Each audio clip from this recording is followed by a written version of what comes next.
안녕하십니까. 혼란한 정치 시사 이야기를 30년 정치부 기자의 촉으로 술술 풀어보는 송국근의 헌술입니다. 오늘 2월 6일 목요일입니다. 제가 오늘은 좀 특별한 분을 모셨습니다. 신재현 변호사님이십니다. 예, 안녕하십니까. 안녕하십니까. 신 변호사님은 제가 이 송국근의 헌술을 하면서 가끔 그런 말씀 드린 적이 있죠. 한 원로 법조인과 제가 대화를 나눠봤다. 이렇게 하면서 제가 어떤 새로운 소식을 전해드리고 했는데 바로 저에게 여러 가지 많은 말씀을 해주시는, 정치적으로나 법률적으로 많은 말씀을 해주시는 분이시고요. 대구 분이십니다. 대구에서 출생하셨고 경북 중고를 나오셨고 서울대 법학과에서 학사 석사, 또 뉴욕대에서 석사를 받으시고 미국 변호사입니다. 그리고 여러 가지 활동을 하시고 이명박 정부 때는 에너지 자원 대사를 또 4년 동안 하셨습니다. 그리고 또 이 법률적인 그 시각으로 이 정치에 대한 해석, 이런 능력이 상당히 제가 볼 땐 탁월하시고 또 무엇보다 관심이 있었습니다. 보수 우파의 재건, 이 문제에 대해서 상당히 큰 관심을 가지고 여러 사람들도 만나고 여러 가지 고민도 많이 하시고, 그래서 오늘은 지금 혼란한 지금 한국당 이야기, 이 한국당 또 총선을 앞둔 보수 우파들의 이야기, 그것을 한번 신재현 변호사님과 함께 술술 풀어보도록 하겠습니다. 자, 우선 이명박 정부 시절에 에너지 자원대에서 4년 하셨는데 그때 가장 기억에 남는 일이 있으면 하나 좀 말씀해 주시죠. 4년 동안 그 한 30여 개국을 제가 다녔는데 그 중에서 제가 집중한 나라가 이란입니다. 아, 예, 이란. 왜 그러냐면은 그 이란은 미국의 제재 때문에 여러 가지로 어렵기 때문에 네.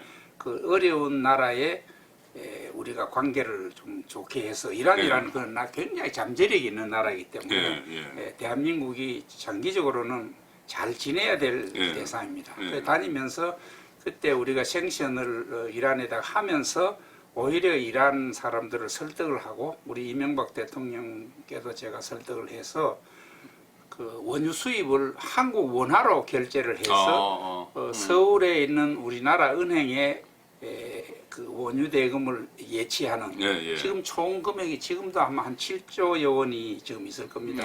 그런 시스템을 그것도 단 하룻밤에 그 이란 사람과 협의해서 만들었습니다. 아, 그러니까 그런 잘 알려지지 않은 그런 분야에서 일을 하시고 묵묵히 국가를 위해서 일을 하신 그런 분들이 상당히 많습니다. 그리고 그런 분들 중에는 지금 신재현 변호사님도 그렇지만은 소위 말하는 TK, 대구 경북민들, 아무래도 대구 경북민들은 우리나라 산업화의 그 주역들이고 지금 40년에 걸쳐서 5명의 대통령을 배출한 그런 지역인데 보수 우파의 중심 아닙니까? TK가 누가 뭐래도. 근데 지금은 그렇죠. 좀 위축이 된 것 같죠. 어떻습니까? 그렇죠. 상당히 이제 위축돼 있고 제 표현에 의하면은 어떤 의미에서는 약간 그 멸시를 당하고 있다고 해도 다른 지역으로부터 다른 지역뿐만 아니고 정치계에서 그 이유는 이유가 대구 경북이 그 동안에 대통령을 5분이나 배출하고 40년 가까이 정치의 주류였고 또 한국의 현대화의 중심적인 역할을 해왔음에도 불구하고 정치적인 인물을 스스로 키워본 일이 없는 지역입니다. 항상 중앙에서 자기들 능력에 의해서 대통령이 되면은 권력을 잡으면은 거기에 협조하는 식이 됐지 대구 경북 스스로가 사람을 키워서 예를 들어 가지고 호남 지방에서는 김대중, 그렇죠. 경남 지역에서는 김영삼, 충청도에서는 김종필 이런 그렇죠. 식의 인물을 스스로 양성하지 못했습니다. 그래서 지금부터라도 좀 그 정당보다는 어려움에 처했더라도 사람을 보고 정치적으로 좀 키워줄 필요가 있다. 저는 그렇게 생각합니다. 정치적으로 키우는 방법은 아무래도 그 총선 같은 걸 통해서 좀 제대로 된 사람을 물론이죠. 제대로 된 사람을 국회의원에 또 당선시키고 또 당선시키고 해서 능력 있는 사람을 중앙에서 임명대에서 내려온 사람 말고 스스로 바닥 정치를 할 수 있는 사람을 키워서 우리 사람으로 키워야 된다. 그렇다면 그런 차원에서 보면은 이번 4.15 총선이 물론 보수 우파 전체에도 상당히 큰 그 중요한 선거고 그 전환점이 되는 선거고 또 특히 지역적으로는 그 TK 정치권 또 TK 전체 전체 주민들을 위해서도 상당히 중요한 선거가 될 텐데 가장 중요한 거는 일단 그 하나 변수는 있습니다. 저기 보수 통합 문제라는 변수가 있지만은 일단은 지금은 큰 줄기는 한국당 중심으로 가는 것 같죠. 그렇죠. 예, 그러니까 한국당의 공천 방식이 상당히 중요한데 지금 공천 방식에 대해서는 좀 어떤 생각을 갖고 계신가요? 저는 한국당뿐만 아니고 우리나라 정당의 공천 방식이 비민주적이고 네, 심하게 전체적으로. 말하면 위헌이라고 생각합니다. 네, 예. 공천은 우리는 지금 정당이 중앙당이 너무 세요. 각 국회의원들이 전부 중앙당만 쳐다보고 네. 지역은 안 쳐다봅니다. 공천만 받으면 특히 대구 같은 경우에는 공천만 받으면 뭐 막대기 꼽아놔도 되니까 지금까지 그래왔죠. 그런 식으로 하니까 그러지 말고 네. 그리고 지금 이번에 뭐 공천관리위원 예, 예. 뭐 위원장도 있고 네. 제가 볼 때는 그 듣도 보도 못한 사람들이 자기들이 무슨 자격으로 아, 위원들. 위원들 예. 무슨 자격으로 대구 경북의 공천을 정합니까? 잘 모르죠. 잘 모르는 뿐만이 아니고 예. 자기들이 무슨 자격으로 자격이. 어. 예. 뭐 때문에 그 사람들이 대구 경북의 후보를 정해야 합니까? 예, 예. 차라리 각 후보들로 하여금 예. 네가 당선되면 어느 당으로 들어갈래? 자기 지역 표방하는 정당을 표방을 해서 나가면은 주민이 선택하게 하는 게 맞다. 공천하지 않고요. 공천하지 않고. 어디 대구 경북. 대구 경북은 예, 적어도 대구 그랬으면 경북은 좋겠다. 어차피 아니면 꼭 공천을 해야 되겠으면은 예. 대구 경북 사람에게 물어봐라. 어디서 듣도 보도 못하는 사람들이 대구 경북 국회의원 출마자를 정하냐 이거예요. 그리고 공천이라는 것은 그 우리 지난 국회의원 선거 때 무슨 뭐 진박인지 찐박인지 해가지고 그것이 오늘날 보수 자유우파가 망한에 그렇습니다. 그 시발이 예, 예, 됐는데 예. 그 공천을 한 결과에 대해서 예. 아무도 책임지는 사람이 없습니다. 그것도 공관위원장이 이항구 전 의원이었죠. 이가 뭐 뿐만 아니고 네. 지금도 마찬가지입니다. 이번에 공천이 많이 잘못되었을 때 네. 공천의 면면들을 보세요. 그 사람들이 무슨 정치적 자산이 있어서 책임을 질 수가 있습니까? 책임질 능력이 없는 사람으로 하여금 책임질 일을 시킨다는 것 자체가 웃긴다는 거예요. 아, 그렇다면은 공천이 잘못돼서 선거에서 패배를 했을 때는 공천관리위원장을 비롯한 공천관리위원들이 책임을 져야 되는데 되는데. 책임질 게 없는 거죠. 책임질 능력이 없는 사람들이에요. 자산이 없는 사람. 김영호 위원장 같은 경우도 뭐 현직이 뭔 아니기 책임을 때문에 책임질 게 없죠 지금. 그 뭐 밑에 위원들 뭐 내가 볼 때는 처음 들어보는 사람들인데 전부 그러면 그 사람들이 뭔 책임을 지? 그 책임은 어차피 당 대표가 질 수밖에 없는 당 그런 대표가 저도 당 공관위원장을- 대표도 그렇습니다. 당 대표도 우리나라는 이상해. 당 대표 떠나면 그만입니다. 그 후유증에 대해서는 아무 책임을 못 집니다. 그러니까 책임질 수 없는 일을 책임진다고 자기들이 그것도 일종의 권력인데 네. 그렇게 휘두르느냐 이런 무책임한 일이 어디 있느냐 이런. 자, 지금 말씀하신 거는 이제 대구 경북에서는 차라리 이럴 바에야 잘 모르는 또 자격도 없는 사람이 공천을 할 바에야 어차피 그 유권자들께서 보수파 후보를 지지를 하니까 그 내가 당선되면은 한국당에 들어가겠다 이렇게 포방을 하고 다 나와서 그 중에서 한 명을 뽑으면은 그 사람이 한국당에 다시 들어가는 그렇다면 이제 유권자에 의한 선택이 된다는 말씀이죠. 그렇죠. 아니면은 미국식으로 그 전에 네. 사전에 주민들의 의사를 물어서 후보자를 정하든지. 그러면 그 할 형편이 안 되면은 차선책으로 그래라도 내가 반시를 해라. 후보자들 의사 묻는다는 거는 지금까지 해왔던 뭐 상향식 공천 그렇죠. 그 경선 예, 완전 경선 경선했어. 완전 지도 후보가 상관하지 않는 완전 자유 경선. 그렇죠. 자유 경선을 하든지 그럼 뭐 내려꽂지는 말라는 말씀이죠. 그렇죠. 내려꽂으면 안 되고. 그 내려꽂는 공천 하니까 중앙당만 잘 보이고 네. 심지어 뭐 돈 받고 파는 일도 생기고 네. 뭐 그런 일이 과거에는 없었다 할 수 없잖아요. 그런데 지금 그동안은 뭐 주로 밀실 공천, 뭐 동공천, 개파 공천 이런 거를 해왔는데 그렇게 하면 안 되고 이 주민에 의한 공천을 해야 된다. 유권자에 의한 공천을 해야 된다. 그 지적 같습니다. 그 지적이고. 그리고 이제 최근에 와서 뭐 수도권 지역을 생각을 해서 TK 물갈이를 해야 된다. 그 물갈이란 말이 좀 뭐 우스운 얘기지만은 그 뭐 상황을 이해는 할 수 있어요. 이해는 그러면은 차라리 이 사람은 안 되겠다. 현역 의원 그럼 다 빠져라라든지 그런 어떤 기준을 정해놓고 뭐 해도 되는 것이지 네. 그 기준이라는 것도 참 좀 내가 볼 때는 중앙당에서 전향을 하는 거잖아요. 네. 그래서 그 민주적 정당에서 뭐 그러면 했던 사람 또 하고 뭐 그거는 국민이 선택하면 어쩔 수 네. 없는 겁니다. 네. 그 국민이 선택하는 것을 중앙당의 몇몇이 못 받아들이겠다는 그런 독재적 발상이 어디 있습니까? 그러니까 그걸 이제 인위적으로 하는 거는 그렇지만은 제 생각은 어느 정도 다른 지역에 비해서는 TK 또 PK까지도 좀 책임을 지고 이번에는 완전 좀 교체가 되지 않느냐. 저도 그래서 그건 동감합니다. 예, 어차피 이 왜 그러냐면 그 사람이 지금 현역 의원들은 지금 자유보수 우파들이 거의 몰락하다시피 한 데 대한 전적인 책임을 져야 됩니다. 그 사람들. 그렇죠.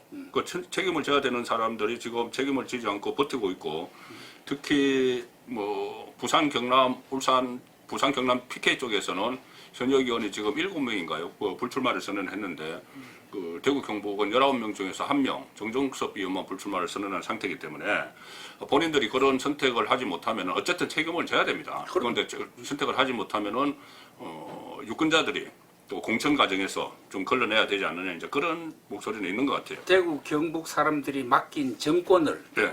유지 못한 책임을 져야죠. 그렇죠. 접근을 좀 못한 책임져야죠. 책임져야죠. 네, 어쨌든 뭐 가정이야 어쨌든 간에 그 사람들이 무슨 뭐 국회의원 한 번 더 해먹는 게 무슨 의미가 있습니까? 네. 그런데 이제 물갈이를 하면은 이런 게 있습니다. 저도 뭐 국회 취재를 한 30년 동안 했는데 총선도 한 13대부터 했습니다. 그런데 물갈이 좋은데 물갈이를 하면은 그 새로운 물을 넣어야 되잖아요.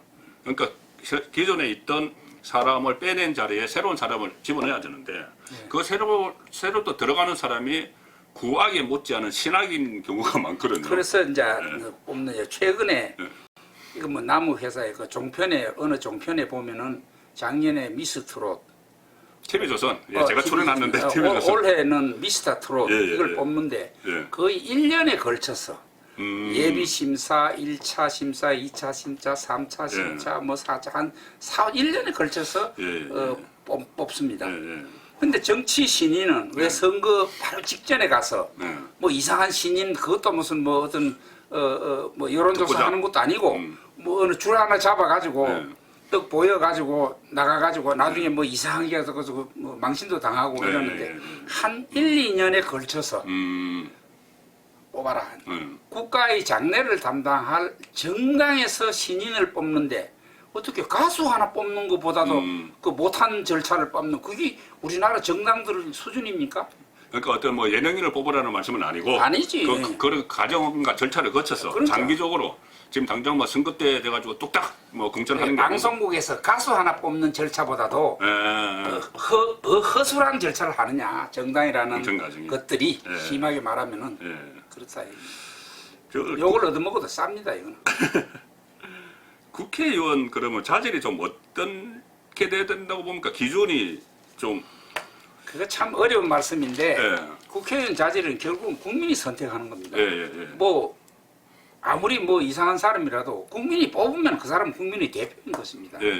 그래서 여기서 뭐 국회의원은 학력이 얼마 이상이 돼야 된다든지 인물이 뭐 어떻게 생겨야 된다든지 이런 말하기 참 어려운 얘기입니다. 그거는 기준을 무슨 뭐 평론가나 무슨 누가 정할 수가 없는 겁니다. 그건 국민이 알아서 선택하는 겁니다. 그렇죠.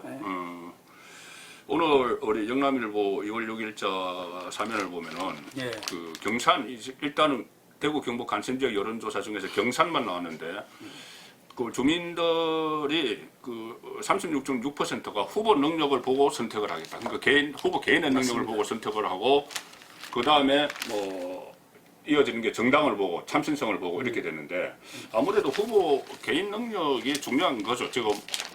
저도 이 여론조사 결과를 보고 깜짝 놀랐는데 제 생각하고 꼭 같습니다. 후보 능력. 후보 능력을 보고 뽑아라. 정당 보고 뽑아가지고 지금 잘된 게 뭐가 있느냐. 사실 그동안에 뭐 한국당이 당 이름은 여러 번 바뀌었습니다만 그렇죠. 이것도 참 웃기는 일 맞아요. 선거할 때마다 당 이름 바꾸고 뭐 이렇게 웃기지만은 그래도 나오면은 참 대구 경북에서 정말 충성스럽게 찍어주고 밀어줬는데 오늘날 대구 경북이 이런 수모를 당하고 있느냐. 그거는 바로 사람 능력 있는 사람을 우리가 안 키웠기 때문에 그렇다. 그래서 따라서 지금부터라도 당도 보지 말고 사람 보고 뽑아라. 예, 예. 저 사람이 앞으로 우리를 대변할 수 있겠다 예. 하는 사람을 뽑아서 정치적 자산을 키워라 하는 게 제 생각이에요. 그러니까 저도 이 선거 때마다 좀 느끼는 게 우리나라는 선거가 다가오면은 뜻다방들이 나타나요. 뜻다방. 지금 말씀하신 공천도 마찬가지로 마찬가지로. 그때 해서 딱 뚝딱뚝딱 해치우고 다시 뜨고 당선되면 국회 들어가고 안 되면은 또 사라졌다가 4년 있다 또 나타나고 뜻다방이고 또 하나는 정당이 뭐 이름 바꾸는 것도 좀 이렇게 좀 우습지만은 신당이 계속 나와요. 지금도 보면 뭐 김문수 신당, 뭐 안철수 신당, 뭐 그분들도 물론 뭐 정치를 할 권리가 있고 어떤 노선도 있고 하겠지만은 어쨌든 그 총선 앞두고 이렇게 신당들이 출연하는 그 현상도 바람직하지는 않은 것 같죠. 방금 좋게 말씀하셨잖아요. 뜻다방. 저는 좀 심하게만 참 지랄들 하고 앉았네. 그 얘기인데 어느 선진국에서 예, 정당이 이렇게 참 신출귀몰하게 출몰을 합니까? 예, 예를 들어 독일 같은 경우에는 그 여러 가지 역사적인 이유 때문에 다당 국가가 돼 있고 예. 또 뭐 하지만은 대개의 선진국은 양당 구조입니다. 예, 양당 구조에서 사람을 바꾸죠. 예, 예, 사람을 예, 바꾸고. 예. 그러니까 어쨌든 정치가 전반적으로 불안정하기 때문에 선진국에 비해서 우리나라 정치가 불안정하기 때문에 자꾸 뭐 뜻다방도 나타나고 그렇죠. 뭐 사람도 그렇고 정당도 그렇고 그렇게 되는데 특히 또 하나 좀 안타까운 점은 가끔 또 투기해가지고 성공하는 사례도 있고 하니까. 있죠. 예, 대박을 터뜨리는 사례도 있죠. 물론 그것이 계속 이어지면 좋은데 그 중간에 또 이렇게 변합니다. 이 우리나라 정치에서는 그러니까 정당도 처음에 표방했던 정책과 다르게 나중에 뭐 지역 정당이 되고 막 이런 경우도 맞습니다. 있고 예. 또 하나는 정치인들이 처음에 등장할 때는 짠하고 등장할 때는 정말 촉망받고 많은 기대를 걸고 했는데 그 중에서 많은 분들이 이 정치를 오래 하면서 흔들려요. 그 초심이 어디 갔는지 없어져 버려요. 맞습니다. 그런 것이 우리 전체적인 정치 불안과도 연결이 될 문제인데 어떻습니까? 그런 문제에 대해서 지금 가끔, 정치인들 중에서도 그 보면은, 정치 신인 때는 네. 상당히 촉망받는 그 분들이 젊을 있죠. 때 정말 똑똑하고 정의감에 충만해서 네. 참 그 촉망받는 정치인으로 나왔다가 네. 나중에 권력에 찌들어가지고 그것도 뭐 큰 권력도 아니에요. 뭐 깨끗해봤다 장관 자리 뭐 1년짜리 2년짜리 네, 그런 건데 네, 네. 거기에 권력에 찌들어가지고 더럽고 추하게 늙어가는 정치인들 우리 많이 봐왔지 예, 않습니까? 예, 예. 지금도 있고. 예, 뭐 특정인을 이름을 거론하긴 그렇지만 그러니까 뭐, 국민들이 다 알아듣습니다. 이게 무슨 말인지. 그렇죠. 예. 뭐 밥 한 그릇 더 먹으려고 그렇게 자기 한 개인에도 역사가 있지 않습니까? 예. 자기 역사를 그렇게 더럽히냐.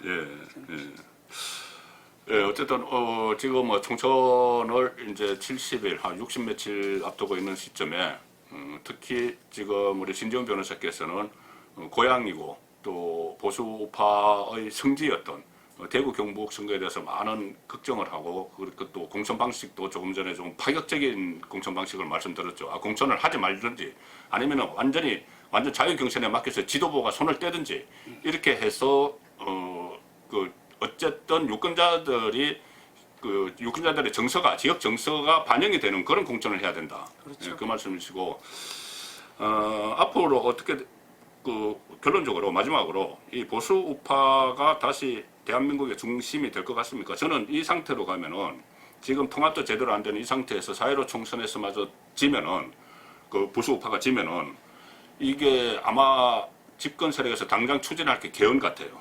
개헌. 그때 조국 민정수석 시절에 개헌안을 한번 내놓은 적이 있죠. 거기 보면 상당히 사회주의적인 요소가 많이 들어가 있습니다. 그런 개헌을 추진을 할 것이고 전체적으로는 이 대한민국 사회 주류를 교체하겠죠. 지금도 주류를 교체를 하고 있는데 주류가 완전히 교체가 되면서 물론 뭐 사회주의 쪽으로 가는 것이 국민들에게 뭐 좋은 방향이라면은 뭐 그것도 그렇다고 할 수 있지만 지금 사회주의는 이미 실패한 건 다 검증이 됐지 않습니까? 저는 좀 많은 그 우파 사람들이 걱정하는 거에 비해서 저는 좀 약간 낙관적입니다. 왜 그렇습니까? 그러냐 하면은 지금 대한민국이 지금 국민 소득이 3만 불이 넘는 대단한 네. 선진국입니다. 네. 세계 나가보세요. 우리나라만큼 잘 사는 나라 드뭅니다. 그럼 우리 국민들은 그동안에 너무 힘들게 자기 것을 이루어왔기 때문에 자기 그 단돈 10,000원도 건드리면 큰일 납니다. 그렇기 때문에 이 우리나라 지금 좌파들은 뭘 착각을 하고 있어요. 자기들이 이 대한민국을 바꿀 수 있는 그런 그 힘이 없습니다. 없고 또 하나는 힘이 없는데 억지로 하니까 지금 여러 가지 부장입니다. 네. 전 세계적으로도 좌파가 집권하면은 심지어 미국조차도 항상 경제도 침체하고 정치도 침체하고 그래야 됩니다. 민주당, 그 이유가 뭐 아느냐? 왜 그러냐? 전 세계적으로 좌파의 인재풀이 우파에 비해서 훨씬 약합니다. 사람이 없어요. 그러면서도 이 사람들은 또 진영 논리에서 아무리 능력이 있는 사람도 다른 진영이 있는 사람들을 못 써요. 그래서 우파는 비교적 인재풀도 넓고 또 사용도 심지어 좌파 진영의 사람도 괜찮으면 쓸 줄 아는 그런 폭넓은 정치를 좀 하는데 좌파들은 시야도 좁고 인재풀도 좁고 해서 하면 망하게 되어 있습니다. 그런데 국민들이 이 망하는 것을 용납을 안 할 겁니다. 상당히 좀 낙관적으로 보는데 총선에서 서로 이긴다 하더라도 개헌을 못 할 겁니다. 저는 그렇게 봅니다. 그래도 아니 그러니까 굳이 개헌뿐이 아니고 지금 가령 예를 들면 저는 제일 중요한 문제가 물론 법조인이시니까 저보다 더 잘 아실 텐데 제일 중요한 게 저는 지금 울산시장 선거 개입 이 문제라고 보거든요. 그거는 대통령이 지금 몸통 아닙니까 사실. 그거는 솔직하게 말해가지고 이 정권 사람들이 과거에 쿠데타를 갖다가 그 역적이라고 해서 막 수십 년 지난 것도 지금 때려잡으려고 하고 있잖아요. 그보다도 더 심한 부정이 선거 부정입니다. 민주주의 국가에 있어서. 그 선거 부정은 철저하게 그거는 이제 우리나라가 지금 믿을 때가 그런 것은 믿을 때는 검찰뿐인데 검찰이 그건 목숨을 걸고 국가를 지켜야 됩니다.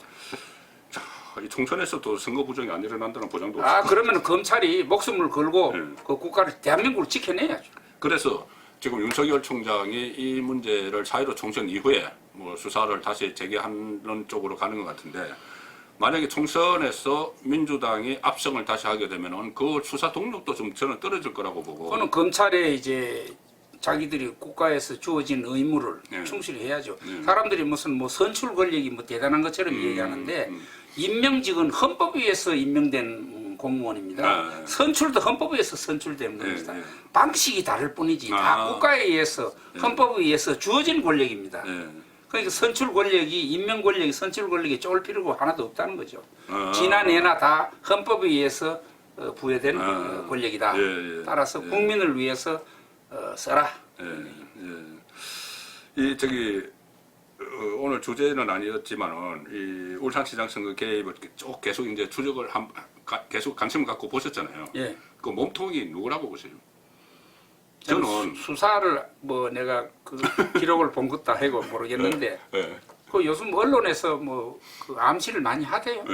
그야 우리나라 언론이 그래도 그 산전수전 다 겪은 그 언론이기 때문에 상당히 실력이 있습니다. 그 언론이 맞을 겁니다. 네.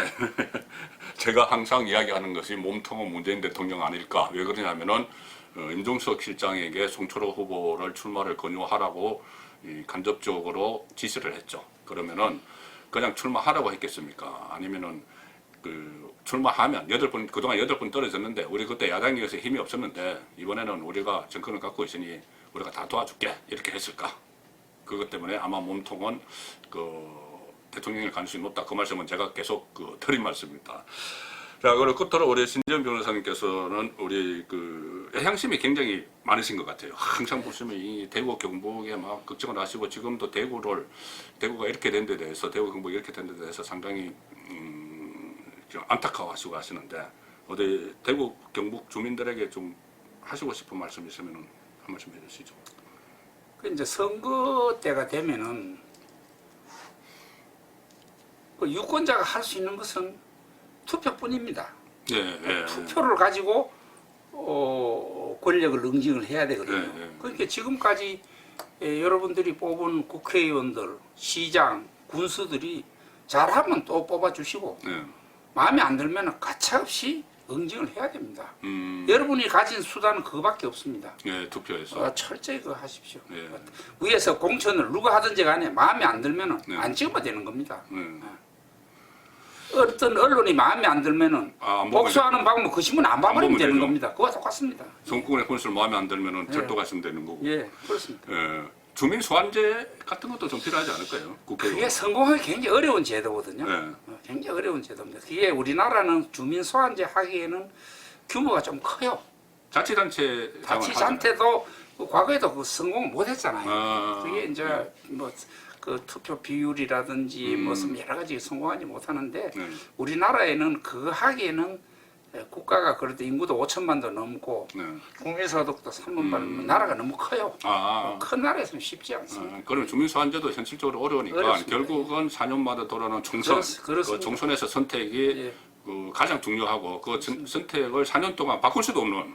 그거 하나 이제 제가 또 그 국민들한테 이건 대구 경북에 예, 예, 해당되는데 국민들이 사소한 법률을 지켜야 됩니다. 사소한 법률을 지켜라. 예. 불법 주차 안 하고 예. 교통신호 잘 지키고 예. 세금 잘 내고 예. 그런 것을 저는 항상 물론 윗물이 맑아야 아랫물이 맑다는 윗물이 맑아도 아랫물이 더러울 수 있습니다. 아랫물이 맑으면 윗물에서 더러운 물을 못 내려보냅니다. 예. 바로 뽀록이 나기 때문에. 예. 그래서 국민 여러분들이 스스로 힘든 걸 이겨내야 됩니다. 참고. 예. 그래야 위에서 조심을 하죠. 예. 국민들이 하다못해 뭐 침도 거리 함부로 안 받으면요. 권력자들 벌벌 떱니다. 네. 그런 국민들 앞에 지가 어떻게 재주를 부려요. 네. 국민 스스로가 힘 없는 사람이 먼저 지켜라. 네. 신년 변호사님께서는 이 많은 고민도 하시고 여러 보수우파 사람들도 만나고 또 언론인들도 많이 만나고 상당히 고민을 많이 하시고 나라 걱정도 많이 하시고 지역 걱정도 많이 하시는데 그 언론에는 잘 나오지 않습니다. 그래서 제가 부탁을 드려서 오늘 좀 시원한 말씀을 좀 해주십사 해서 모셨고 예상을 벗어나지 않고 정말 명쾌한 그 정리들을 쭉 해주셨습니다. 뭐 TK 점수도 그렇고 공천 방식도 그렇고 보수 우파가 어떻게 해야 되는지 또 문재인 정권의 실정까지 여러 가지를 짚어주셨습니다. 다음 기회에 또 한 번 신재현 변호사를 모시기로 하고 오늘은 송국근의 혼술 여기서 마치겠습니다. 감사합니다. 감사합니다.